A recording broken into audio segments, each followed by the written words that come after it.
Olá, eu me chamo Eliomar e essa é mais uma aula da Escola Bíblica Dominical da Igreja Batista do Barro Preto. Hoje nós concluiremos o nosso estudo sobre os 10 mandamentos, uma abordagem prática, e antes de começarmos, como sempre fazemos, vamos juntos falar com Deus. Pai querido, mais uma vez, Senhor, estamos aqui gratos a Ti, ó Pai, pela oportunidade que o Senhor nos dá de juntos estudarmos a Tua Palavra. Obrigado, Senhor, por essa palavra que é viva, que é eficaz, que traz verdades preciosas e que provoca transformação em nossas vidas, Senhor. Muito obrigado, Pai, porque o Senhor nos permitiu, Pai, termos acesso à Tua Palavra e aprendermos cada dia mais de Ti e mais daquilo que o Senhor tem para nós, Pai. Pai querido, obrigado, Senhor, por esse estudo que fizemos, por essa série que hoje se conclui. Te peço, ó Deus, que cada uma das verdades que foram ditas aqui, de alguma maneira, possam fazer diferença na vida de cada um de nós.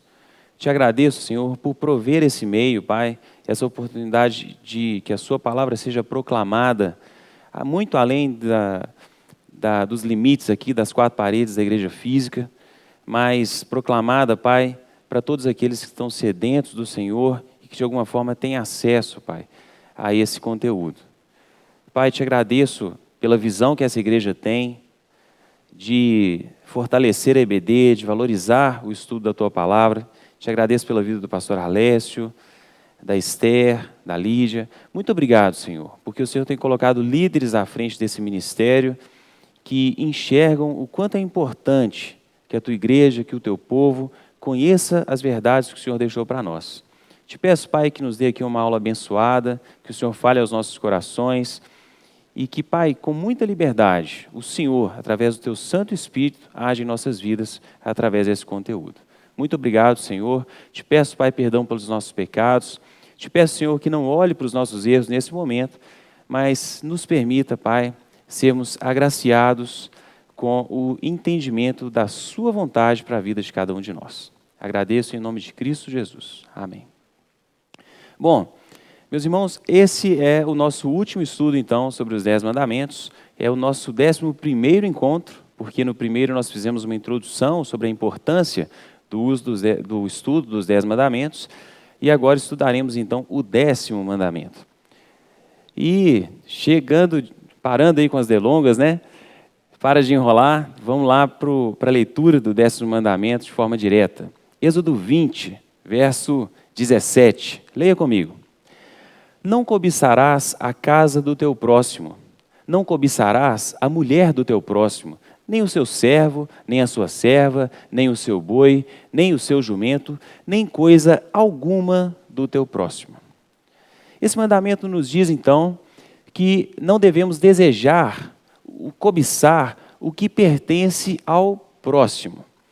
E para estudarmos, então, esse mandamento, existem 2 conceitos com os quais a gente vai trabalhar aqui nessa aula. Você vai ver aí 2 palavrinhas, uma mais comum, outra talvez você ache um pouquinho estranho, que é a pleonexia e a avareza. Bom, o que é a pleonexia? É um desejo insaciável de possuir aquilo que pertence ao outro. Já conheceu alguém que fala que a grama do vizinho é sempre a mais verde? É sempre a mais bonita? Conhece alguém que sonha muito em trocar de carro, depois que troca, passam 3 meses, ele acha já o próximo modelo que ele quer ter, né? E aí ele vê alguém passando com aquilo. Isso é pleonexia. Estou dando aqui exemplos simples, mas claro que isso pode ser muito mais agravado, né? E em alguns casos, inclusive, ser um sintoma aí de uma doença. Bom, então, pleonexia é desejo insaciável de possuir aquilo que pertence aos outros. E a avareza? A avareza é um pouquinho diferente, é desejar mais do que o suficiente, é querer mais do que aquilo que eu preciso, né? Alguém que é insaciável, alguém que, ainda que tenha aquilo que é suficiente para a sua vida, está sempre insatisfeito e sempre quer mais, é desejar mais do que o suficiente. Então, enquanto a pleonexia fala de desejar aquilo que não pertence a mim, que pertence ao outro, a avareza fala de desejar mais do que eu preciso, mais do que é suficiente para mim. E a Bíblia nos ensina que esses dois comportamentos, a pleonexia e a avareza, não devem fazer parte das nossas vidas. Aliás, além de deixar claro que não deve fazer parte da minha vida como cristão, a Bíblia mostra que nós não precisamos nos comportar assim. Porque, afinal de contas, Deus, nosso Senhor Todo-Poderoso, é aquele quem nos sustenta. Portanto, esses comportamentos não deveriam estar presentes na vida do cristão, porque nós temos um Deus a quem confiamos, em quem confiamos, e que nos sustenta dia a dia. Veja o que diz a carta aos Hebreus 13, verso 5. Leia comigo. Seja a nossa vida sem avareza. Contentai-vos com as coisas que tendes, porque ele tem dito, de maneira alguma te deixarei, nunca, jamais te abandonarei. Meus irmãos, que palavra que nos fortalece, né? Que nos enche de conforto. De maneira alguma te deixarei, nunca, jamais te abandonarei. Portanto, contentai-vos com as coisas que tendes. Devemos nos contentar com o que temos, sabendo que é Deus quem dá. E devemos ter fé que Ele jamais nos abandonará. Quando nós estudamos aqui o 8º mandamento, que falava sobre não furtar, nós vimos que uma das motivações para errarmos no 8º mandamento é o pecado de não confiarmos plenamente em Deus. Nós precisamos confiar no Deus que nos sustenta.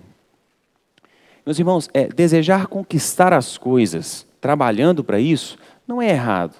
Porém, o desejo não pode ser movido por um sentimento de inveja, por um sentimento de soberba. O desejo por algo não pode ser uma obsessão do nosso coração, tomando inclusive o lugar de Deus. Lembre-se, nós temos dito aqui, aula após aula, Deus deve sempre ocupar o lugar das nossas primícias. Deus deve ser o primeiro foco da vida de cada um de nós. E aí, quando a gente fala sobre evitar o pecado da cobiça, é importante que a gente reconheça quais são as evidências de um cobiçoso. E a Bíblia nos ajuda, com vários textos, a entender, a identificar comportamentos que são de um cobiçoso. Leia comigo Filipenses 3, dos versos 17 ao 19. Veja, irmãos, sede imitadores meus e observai os que andam segundo o modelo que tende em nós. Pois muitos andam entre nós, dos quais, repetidas vezes, eu vos dizia, e agora vos digo, até chorando, que são inimigos da cruz de Cristo. O destino deles é a perdição, o Deus deles é o ventre, e a glória deles está na sua infâmia. Sabe por quê? Veja o texto. Visto que só se preocupam com as coisas terrenas. Então o autor está dizendo aqui da tristeza dele, ele diz inclusive que fala disso chorando, porque apesar daquelas pessoas estarem com eles, são pessoas que se preocupam com as coisas terrenas. Um cobiçoso tem os seus pensamentos totalmente ocupados com as coisas terrenas. Se ele fosse espiritual, ele ocuparia o seu coração em primeiro lugar com as coisas do céu e de forma secundária com as coisas da terra. Onde é que nós focamos o nosso esforço, o nosso empenho em meio a essa sociedade materialista na qual estamos incluídos? Se você pudesse fazer um gráfico das suas atividades no tempo, se você pudesse colocar numa planilha e pensando assim, como é que você distribui, como é que você consome, como é que você investe o seu tempo durante os dias. Compare aí o tempo que você dedica ao seu trabalho, à diversão, aos estudos. Compare isso com a sua dedicação, ao tempo que você investe com as coisas que são espirituais. Com a oração, com a leitura das Sagradas Escrituras, com a adoração, com a igreja, com os ministérios. Eu gosto de provocar esse tipo de análise, porque muitas vezes a gente lê esses textos e parece que não são para nós. Por várias vezes eu disse aqui que a gente lê um mandamento e parece que ele não se aplica a nós. Foi assim, por exemplo, quando nós lemos não matarás, né? E aí parecia, poxa, eu não sou um homicida. E parecia que aquilo não era aplicado a nós. E quando a gente começou a entender um pouco mais a abrangência desse texto, a gente viu que muitas vezes a gente mata os outros aos poucos, né? E aí? E se você parar então para comparar, pensando agora nesse mandamento da cobiça, o tempo que você investe nas coisas que são materiais e nas coisas que são desse mundo, e o tempo que você investe nas coisas que são do céu e nas coisas que são espirituais. Como é que você se avaliaria? Afinal, onde é que está o seu coração? Nas coisas do céu? Nos valores de vida eterna? Ou nas coisas terrenas que são passageiras? Vejamos o que disse João a respeito de Cristo. Leia comigo João 3, versos 31 e 32. Quem vem das alturas, certamente está acima de todos. Quem vem da terra é terreno e fala da terra. Quem veio do céu está acima de todos e testifica o que tem visto e ouvido. Contudo, ninguém aceita o seu testemunho. Qual é o seu assunto? Sobre o que você conversa com seus amigos? Apenas sobre os valores do mundo? Você só fala sobre as conquistas dessa vida? Quais são os seus valores? Sobre o que você tem conversado? Você sempre fala sobre o próximo bem que você quer comprar, sobre a sua próxima conquista? Quando alguém que te conhece, te vê, né? Quando alguém olha para você, o que essa pessoa espera de você? Quais são as características? A pessoa vê em você alguém santo, ou seja, alguém separado por Cristo? Ou ele vê alguém que anda em conformidade com os valores do mundo?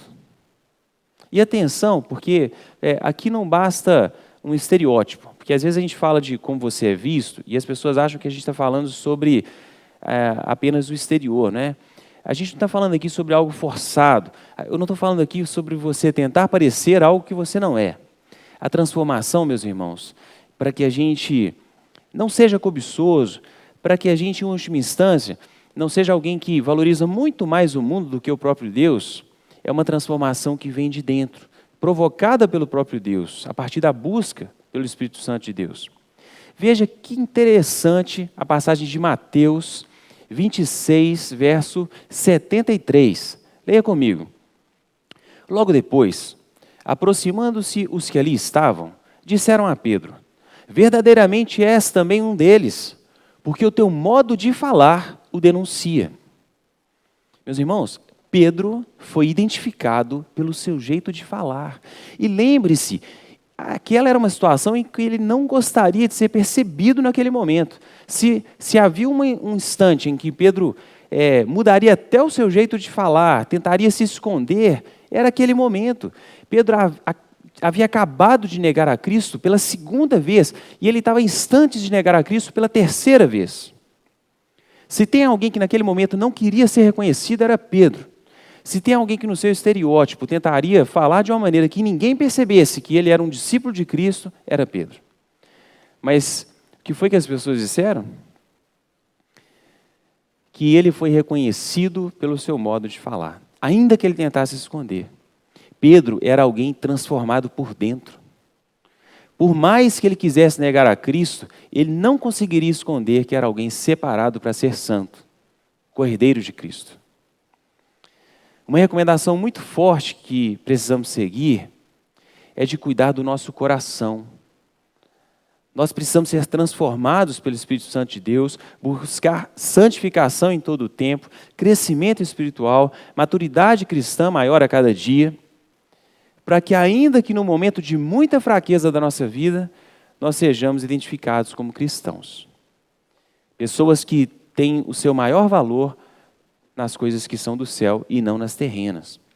E sobre esse cuidado com o coração, vamos ler Lucas 6, verso 45. Veja, o homem bom, do bom tesouro do coração, tira o bem, e o mal, do mau tesouro, tira o mal, porque a boca fala do que está cheio o coração. Se nós deixarmos a cobiça tomar conta do nosso coração, a nossa fala, o nosso comportamento, o nosso testemunho serão maus. Preserve o seu coração, alimentando-o com valores de vida eterna, orando a Deus, meditando na sua palavra. Preste atenção no que Paulo diz a respeito de Demas. 2 Timóteo 4, verso 10. Veja. Porque Demas, tendo amado o presente século, me abandonou e se foi para Tessalônica. Crescente foi para a Galácia, Tito para a Dalmácia. Demas foi alguém que, segundo esse testemunho, amou o presente século, mas abandonou a Paulo. Deu mais valor ao mundo, desprezando então os valores que eram celestiais. E você se lembra como foi que reagiu aquele jovem rico quando soube que deveria deixar seus bens, aqueles valores que são terrenos, para seguir a Jesus? O seu sentimento foi de tristeza quando ele ouviu aquela verdade. O seu coração estava preso, enraizado nas riquezas desse mundo. Ele dizia que queria o céu, mas seus reais esforços eram voltados para os valores terrenos. O seu coração estava cheio disso. Quando a gente fala, como eu provoquei aqui, sobre avaliar como estamos investindo o nosso tempo, precisamos avaliar o quanto temos nos sobrecarregado com os negócios, com os valores, né, com as atividades que são próprias desse mundo. Veja Lucas, lá no capítulo 10, dos versos 38 ao 42. Veja. Indo eles de caminho, entrou Jesus num povoado. E certa mulher, chamada Marta, hospedou-o na sua casa. Tinha ela uma irmã, chamada Maria, e esta quedava-se assentada aos pés do Senhor, a ouvir-lhe os ensinamentos. Marta agitava-se de um lado para o outro, ocupada em muitos serviços. Então, se aproximou de Jesus e disse: Senhor, não te importas de que minha irmã tenha deixado que eu fique a servir sozinha? Ordena-lhe, pois, que venha ajudar-me. Respondeu-lhe o Senhor: Marta, Marta, andas inquieta e te preocupas com muitas coisas. Entretanto, pouco é necessário, ou mesmo uma só coisa. Maria, pois, escolheu a boa parte, e esta não lhe será tirada. Marta, naquela lição trazida pelas Sagradas Escrituras, se preocupou com muitas atividades, mas se esqueceu do que era mais importante, que era a sua alma diante do Senhor Jesus. Levamos uma vida tão atarefada que muitas vezes precisamos comer rapidamente, correr de um lado para o outro. Às vezes não temos tempo, inclusive, para os nossos amigos. Essa é uma frase que eu ouço muitas vezes, né? Poxa, tem pouco que a gente não se vê. Ah, a vida está atarefada, eu trabalho muito, não tem tempo nem para os amigos. E essa frase termina aí. E a gente, às vezes, não percebe, meus irmãos, que às vezes está faltando tempo, inclusive, para Deus. Ou às vezes a gente dedica algum tempinho, mas falta a qualidade do nosso tempo com Deus. Como é que está o seu tempo investido no seu relacionamento com Deus? Quanto investimos para orar e para meditar na palavra do Senhor? Estamos agora concluindo o plano de leitura anual que fizemos. Aliás, no próximo domingo fica aqui um convite para que você participe da Escola Bíblica Dominical, onde teremos um momento para o fechamento dessa leitura bíblica que foi promovida e incentivada pela nossa igreja. Algumas dúvidas enviadas pelos irmãos serão respondidas. Isso, meus irmãos, esse tipo de ação representa, né, onde deveríamos, de fato, focar, investir o nosso tempo. E mais uma vez eu quero lembrar aqui do 8º mandamento, quando nós falamos também sobre furtar de Deus um tempo que deveria ser dedicado a Ele. Normalmente o nosso tempo é destinado a manter o que nós já conquistamos, ao nosso sustento próprio, né, material, ou então a obter mais do que nós já temos hoje, de alguma maneira, alimentar o nosso desejo de evidenciar que crescemos, né? Que estamos evoluindo, que conquistamos mais, que de alguma maneira somos mais valorizados, né? Esse, meus irmãos, é um grande risco para a qualidade da nossa vida cristã. Pode ser sim que na nossa qualidade de vida cotidiana, né, com um pouco mais de conforto, seja muito bom. Isso não é um problema. mas isso não deveria afetar a nossa qualidade de vida cristã. Quando isso começa a afetar a nossa qualidade de vida cristã, é um problema, né? As primícias, como eu já disse aqui, precisam ser de Deus. E aí nós precisamos vigiar. O dinamismo do mundo nos engana sutilmente. É sempre um pouquinho daqui, um pouquinho dali, e quando a gente soma todas essas necessidades, isso está tomando toda a nossa atenção.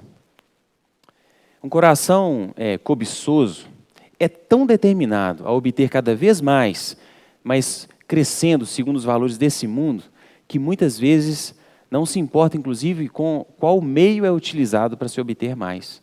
Às vezes, na ganância de obter mais, a gente começa a fazer coisas que são pecado, que não são ensinadas pela Bíblia, e a gente nem percebe, porque o nosso coração está tão tomado da cobiça, que alguns erros parecem ser pequenininhos, e a gente começa a amenizar, a minimizar o pecado também na nossa vida. Um exemplo interessante está em Oséias 12, versos 7 e 8. Acompanhe. Efraim, mercador, tem nas mãos balança enganosa e ama a opressão, mas diz: contudo, me tem enriquecido e adquirido grandes bens. Em todos esses meus esforços, não acharão em mim iniquidade alguma, nada que seja pecado. Alguém que tinha balança enganosa estava dizendo isso. Efraim era um mercador com balança enganosa e que estava dominado pela cobiça. Muitos se orgulham por conseguirem obter vantagens ilícitas, contando o quanto se dão bem com a sua esperteza. O cristão não pode ser assim. Aquela palavra de que o mundo é dos espertos não pode ser contada como vantagem na vida de um cristão. A gente tem que ter muito cuidado com a cobiça, que sutilmente corrói, vai aos poucos destruindo bases da nossa vida. Veja que a gente falou muitas vezes aqui sobre o coração. Nós estamos falando de algo profundo. Sutilmente e sem a nossa percepção, a cobiça vai aos poucos corroendo as bases, aqueles locais nossos onde deveria estar ali toda a estrutura que sustenta os fundamentos mesmo, onde estão firmadas as verdades daquilo que conduz a nossa vida. Então, devemos cuidar do nosso coração, protegê-lo de alguma maneira. Veja Lucas 12, verso 15. Então lhes recomendou: tende cuidado e guardai-vos de toda e qualquer avareza. Eu vou ler de novo esse trecho. Guardai-vos de toda e qualquer avareza, porque a vida de um homem não consiste na abundância dos bens que ele possui. Meus irmãos, que Deus nos abençoe, para que a cobiça jamais domine a nossa vida. Paulo é um bom exemplo de alguém que tinha esse cuidado. Veja 1 Tessalonicenses 2, verso 5. Diz assim: a verdade é que nunca usamos de linguagem de bajulação, como sabeis, nem de pretextos de avareza. Deus disso é testemunha. Por que o texto fala em pretexto de avareza? Porque o cobiçoso facilmente se engana, como se o seu erro fosse de alguma maneira justificável. Cuidado, meus irmãos, a cobiça chega aos poucos e toma cuidado do nosso coração até não sobrar espaço para Deus. E nessa de minimizar os problemas, de minimizar aquilo que a gente tem feito de errado, mostrando que, na verdade, os fins justificam os meios e mostrando como as conquistas têm sido muito maiores do que aquele pequeno erro nosso, isso vai corroendo o nosso coração. Vai tomando espaço no nosso coração. E o espaço que a gente tinha para Deus vai diminuindo, daqui a pouco só tem um pouquinho.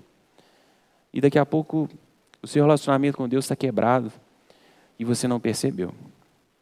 Se deixarmos a cobiça tomar conta do nosso coração, ela se tornará um obstáculo para os efeitos da pregação da palavra de Deus em nossa vida.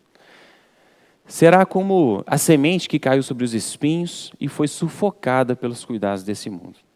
Um cobiçoso vem ao culto, ouve a palavra de Deus, mas o seu coração está tão tomado que ele tem dificuldade em usufruir de todas as verdades e das maravilhas que são ditas pela palavra de Deus. Então, devemos orar, pedir a Deus que, se de alguma maneira há espaço tomado no nosso coração, que isso seja retirado e que a gente seja transformado para que a gente comece de fato a dar valor àquilo que interessa, as primícias que deveriam ser sempre voltadas para Deus. Isso é o que a avareza faz, gente. Corroendo cada um de nós. Ficamos frios e sem reação ao que ouvimos. Afinal, ao sairmos da igreja, toda a nossa preocupação, quando a gente tem um coração que está fechado para ouvir a palavra de Deus, se resume aos nossos negócios, aos nossos resultados, às nossas metas. Vejam que a cobiça é algo que escraviza. Você fica obrigado a atender os desejos que o mundo te diz que são apropriados para você. E depois disso tudo, de se consumir buscando atender os desejos do mundo, não fica energia para aquele esforço que, na verdade, deveria ser destinado a Deus, destinado ao Senhor. Esse é o nosso último mandamento. E me parece bem apropriado pensarmos em como um cobiçoso se comporta em relação aos mandamentos que estudamos. Vamos revisitar aqui de forma bem rápida. Não terás outros deuses diante de mim.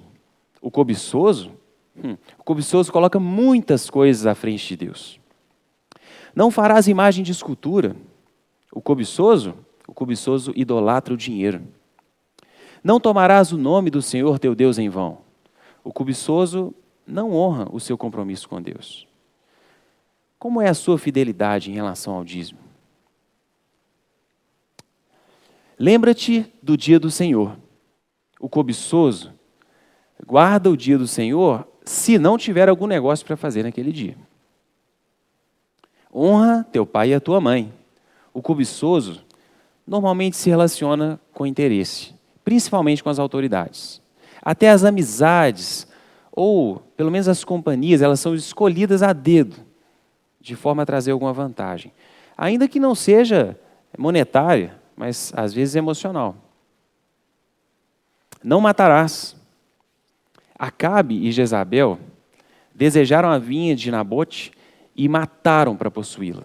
Muitos matam para obter lucros. E lembrando que, como estudamos aqui, há muitas formas de matar alguém.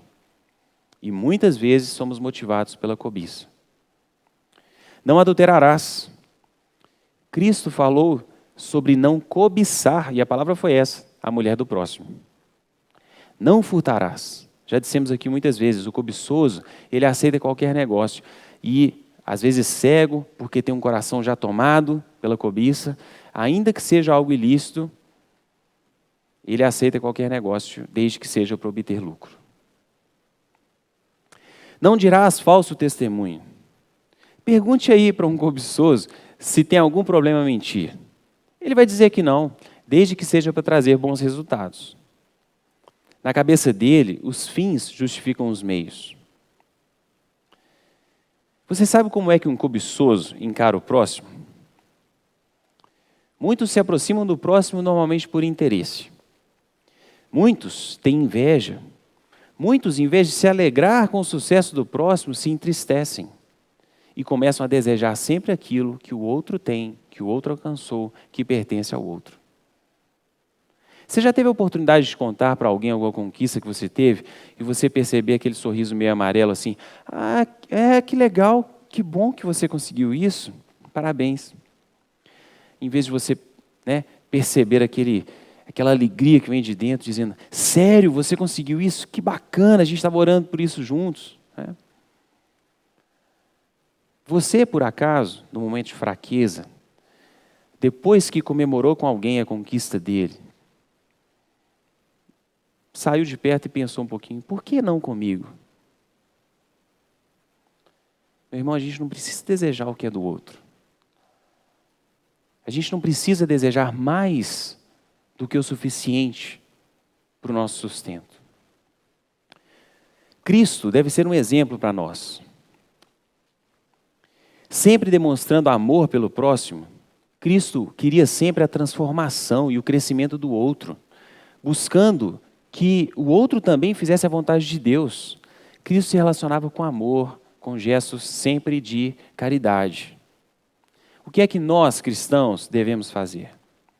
Devemos nos colocar na dependência de Deus. Lembre-se, a palavra de Deus diz assim: o justo viverá pela fé. Você, por acaso, você que trabalha muito, que se empenha muito, que quer dar uma vida melhor para os seus filhos, que quer conquistar algo novo, que quer mudar de apartamento, que quer comprar o carro que você sempre sonhou, você acha que é você quem provê o seu sustento? Você acha que as suas conquistas são fruto apenas do seu esforço e do seu trabalho? Não ofenda a Deus. Afinal, é Ele quem provê e quem abençoa o seu trabalho. É Ele quem te sustenta, é Ele quem te permite e te dá o meio para trabalhar. Trabalhe sim, conforme o próprio Deus nos orientou, mas nunca coloque a sua vaidade à frente de Deus. Reconheça que é Deus quem te sustenta. Para fecharmos essa aula, nós vamos ler aqui Eclesiastes 5, do versos 10 ao 20, onde teremos aqui talvez um resumo muito interessante daquilo que Deus nos ensina sobre essa busca que é inadequada pela riqueza. Leia comigo. Quem ama o dinheiro, jamais dele se farta. E quem ama a abundância, nunca se farta da renda. Também isto é vaidade. Onde os bens se multiplicam, também se multiplicam os que dele comem. Que mais proveito, pois, têm os seus donos do que os verem com os olhos?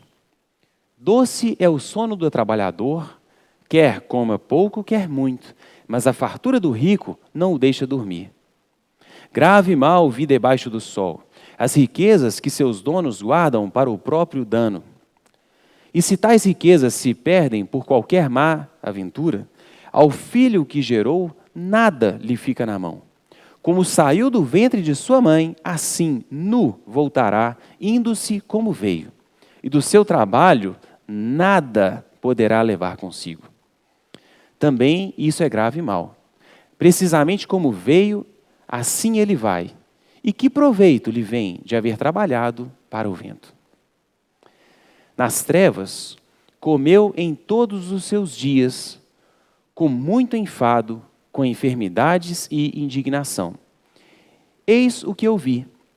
Boa e bela coisa é comer e beber e gozar cada um do bem de todo o seu trabalho com que se afadigou debaixo do sol, durante os poucos dias da vida que Deus lhe deu, porque esta é a sua porção. Quanto ao homem a quem Deus conferiu riquezas e bens e lhe deu poder para deles comer e receber a sua porção e gozar do seu trabalho, isso é dom de Deus. Porque não se lembrará muito dos dias da sua vida, porquanto Deus lhe enche o coração de alegria. Essas palavras, meus irmãos, são fortes e muito sábias. E fica para nós uma lição de que devemos amar a Deus e não ao dinheiro ou à vaidade, que são todos eles passageiros. Que Deus nos abençoe, que tudo aquilo que estudamos aqui no decorrer dos 10 mandamentos nos sirva de lição preciosa para nos auxiliar na nossa caminhada diária. Que os nossos passos sejam sempre em direção a Jesus. Que o nosso relacionamento com Deus e com o próximo seja sempre segundo a vontade do Senhor. Agradeço a Deus por esse privilégio de poder compartilhar com você um pouquinho sobre a palavra de Deus. E fica aqui o meu agradecimento ao pastor Arlécio, a Esther, a Lígia, pela confiança e pela oportunidade que me deram de estar aqui com vocês durante todo esse tempo. Não perca a EBD do próximo domingo, como já comentei, será um momento diferente, especial, porque teremos a participação dos nossos pastores, de um dos nossos seminaristas, fechando também nossa jornada de leitura bíblica que foi proposta para esse ano de 2020. Eu, além de todo esse agradecimento, deixo aqui o meu desejo para que Deus te abençoe. Te convido a buscar sempre de Deus um amor incondicional pela sua palavra, porque é através dela que a gente conhece mais do Senhor e conhece mais do que Ele tem como desejo para a vida de cada um de nós. Você que, de alguma maneira, não viu as outras aulas ou, por algum motivo, perdeu algumas das aulas, você pode consultar o nosso canal no YouTube, basta procurar por IB do Barro Preto, ou pesquisando por Igreja Batista do Barro Preto também, facilmente você encontrará. Estão lá as 11 aulas, essa é a 11ª, desse estudo que fizemos sobre os 10 mandamentos, que foram muito abençoadores para a minha vida, enquanto preparava os estudos, enquanto estava aqui falando para cada um de vocês, e tenho certeza, Deus, através do seu Santo Espírito, também poderá abençoá-lo, né? Então, se você não viu algum dos estudos, te convido a buscar e a acompanhar essas aulas. É uma série feita com muito amor, né? Debaixo de temor e buscando de Deus sempre a condução para cada um desses momentos que tivemos. Muito obrigado, que Deus nos abençoe.